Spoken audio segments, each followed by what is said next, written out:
If you don't love your work, you're never going to be great at it.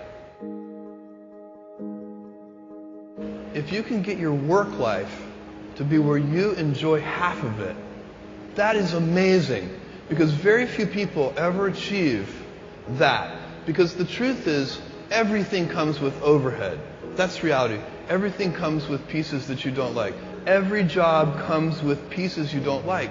And we need to say, that's part of it. You have to figure out how to set up your life in such a way that you can minimize the things. And I find people don't dislike hard work. What people dislike is being out of control. Like, they can't control their life. They can't control their environment. This happens to me when I get overscheduled. I hate being overscheduled. I want some time to be able to think and free myself. We all have the same amount of time in the world. Nobody has more time than anybody else. And when you become a very successful person, one of the things, you start to get overscheduled. If you don't love your work, you're never going to be great at it.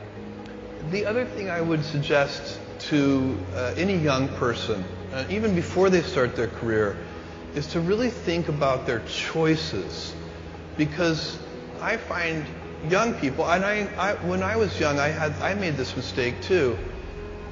You can get very fixed on your gifts. So everybody has gifts. You know, you have gifts and you have things that you didn't get gifted. Maybe you're extremely beautiful. Maybe you're extremely good at mathematics. Maybe there are a lot of things that you can be given. But those things can confuse you because they're not the things that construct your life. It's your choices that construct your life, not your gifts. You can celebrate your gifts. Be proud of them. Be happy of them. Actually, don't be proud of them.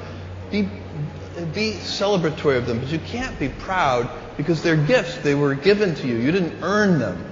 You can only be proud of the things you earn. And so, as I got older, I started to realize I wasn't proud of my gifts. I was always good at school. School was always easy for me. And I was always proud that I was a great student. I got A's in all my classes. I was good at math, all of that. And I thought that's who I was. But it's not true.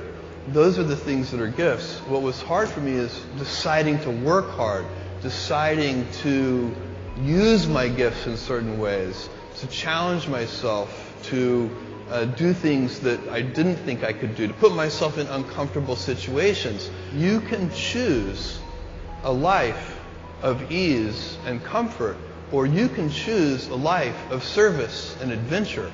Which one of those, when you're 90 years old, are you going to be more proud of? Tomorrow, in a very real sense, your life, the life you author from scratch on your own, begins.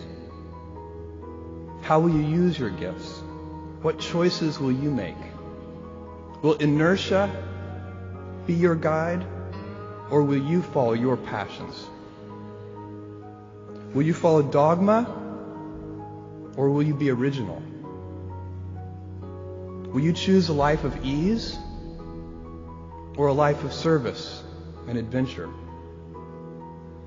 Will you wilt under criticism, or will you follow your convictions? Will you bluff it out when you're wrong, or will you apologize? Will you guard your heart against rejection, or will you act when you fall in love? Will you play it safe, or will you be a little bit swashbuckling? When it's tough, will you give up, or will you be relentless? Will you be a cynic, or will you be a builder? Will you be clever at the expense of others, or will you be kind?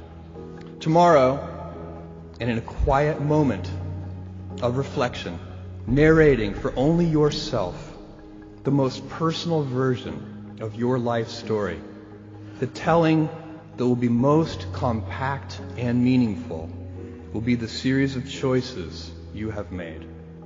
In the end, we are our choices. Build yourself a great story.